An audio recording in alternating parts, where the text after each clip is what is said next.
The village of Oakhaven was little more than a smudge of grey against the rising mist of the forest.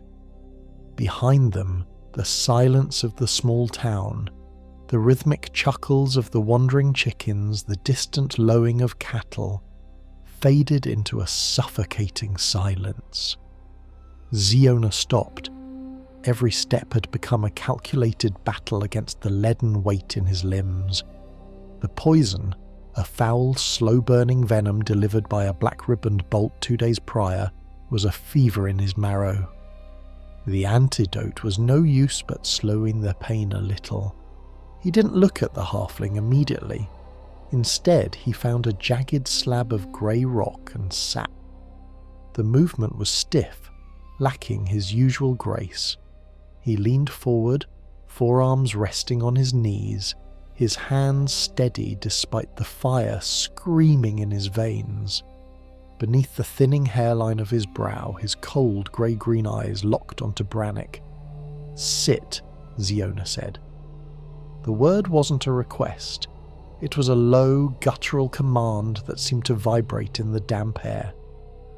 Brannick fumbled with the hem of his oversized tunic, his oversized feet shifting nervously in the dirt.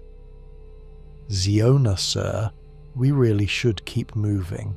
It seems the poison is troubling you." "The poison is the least of our concerns," Xeeona interrupted, his voice dangerously calm. He reached up, tracing the thin scar that ran across his forehead. "Strange things follow you, halfling, more than just bad luck. 2 days ago, when the bandits had us cornered, I saw it. You didn't run, you didn't hide, you simply weren't there anymore, and then you were, 10 paces away, looking as confused as a birthed calf." Brannick opened his mouth to offer a frantic lie, but the look in Xeona's eyes, the predatory focus of a half-elf who had seen too much death to be fooled, silenced him. "I know what you carry," Xeeona continued. "A charm, stolen from a man in the south who counts his gold in blood. A trinket designed to trigger when death is imminent. A blink for the cowardly. But magic like that doesn't just happen. It leaves a scent. A trail." Xeeona leaned in closer, the scent of pine and old leather clinging to him. "There are 2 possible truths here, halfling. Either the danger I face is you, your very presence acting as a beacon for every shadow in these woods, or someone back there knows exactly how that cursed bauble works. Someone who isn't satisfied with letting you keep it. You have a keen mind for a ranger whose blood is turning to vinegar." A new voice drifted through the trees. It was a voice like silk over whetstone, tough, calm, and utterly devoid of mercy. From the shadows of a massive gnarled oak stepped a man clad in midnight-hued leathers. He didn't carry the bulk of a warrior, but he moved with the precision of a clockwork mechanism. A thin, obsessive smile played on his lips as he adjusted a pair of dark gloves. "The thief!" Brannick whimpered, shrinking back. "The thief?" The newcomer chuckled, his eyes fixed entirely on Xeeona. "A bit generic, isn't it? But accurate enough. I've tracked that little bauble across 3 provinces. It belongs to a lord who does not appreciate his toys being handled by vermin." The thief stepped into the clearing, ignoring the halfling entirely. His gaze lingered on the dark veins visible on Xeona's neck, pulsing beneath the skin.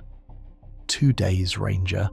That's how long the black vein has been singing in your heart. Most men would be screaming for the end by now.